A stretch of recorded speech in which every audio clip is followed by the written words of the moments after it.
Assalamualaikum warahmatullahi wabarakatuh. Perkenalkan, nama saya Muhammad Khairul Hadi, NIM 2012120016, kelas TD2A, Prodi Teknik Komputer. Pada video kali ini, saya akan menjelaskan tentang komputer manajemen. Sebelum kita menjelaskan tentang komputer manajemen, alangkah baiknya kita harus mengerti dulu apa sih komputer manajemen tersebut. Oke, langsung saja saya jelaskan. Komputer manajemen berisi informasi mengenai sistem komputer, informasi tentang device, storage yang terpasang, serta informasi mengenai service yang berjalan di Windows. Jadi, komputer manajemen ini jadi satu langkah untuk semua fungsi. Tidak perlu berpindah-pindah Windows. Cukup di komputer manajemen terdapat banyak tools dan informasi mengenai komputer kita.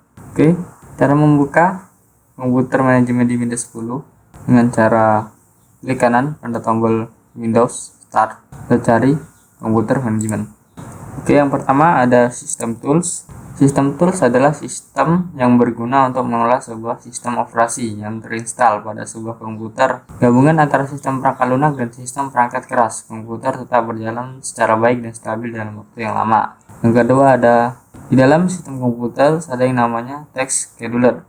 Text scheduler adalah komponen dari Microsoft Windows yang menyediakan kemampuan untuk menjadwalkan, menjalankan program atau script pada waktu yang telah ditentukan atau setelah interval waktu tertentu.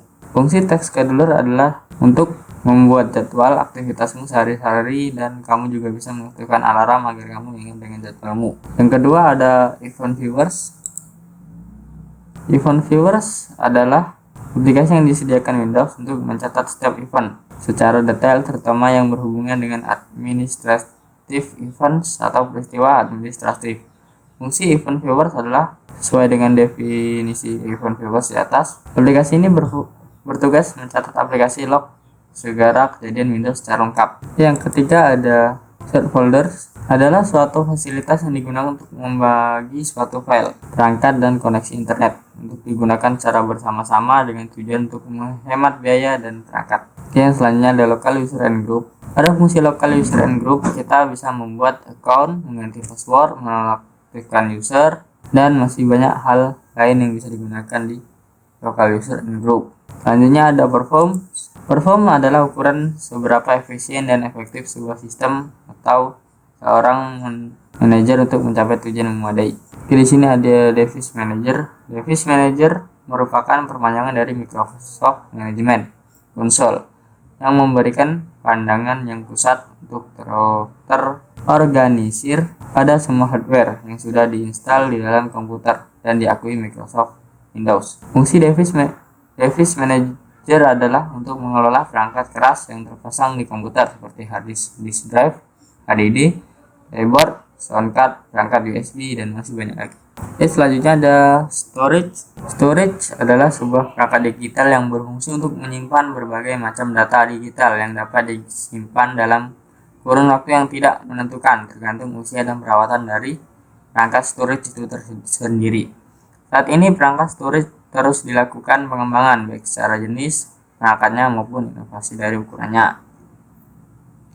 Dalam storage ada yang namanya disk management. Untuk disk management ini memungkinkan user untuk melihat dan mengatur disk drive yang terpasang di komputer mereka dengan partisi-partisi yang terasosiasi dengan drive tersebut. Seperti yang bisa dilihat pada gambar ini, setiap drive akan ditampilkan disertai dengan layout, tipe, file system, status, capacity, free space, percent free, dan fault tolerance. Oke, halnya di sini new file di capacity sebesar 135,23 GB.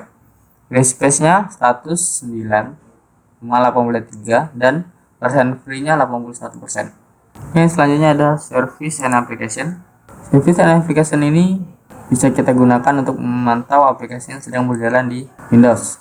Di service and application ini kita juga bisa melihat aplikasi yang sedang running di komputer kita atau di laptop kita.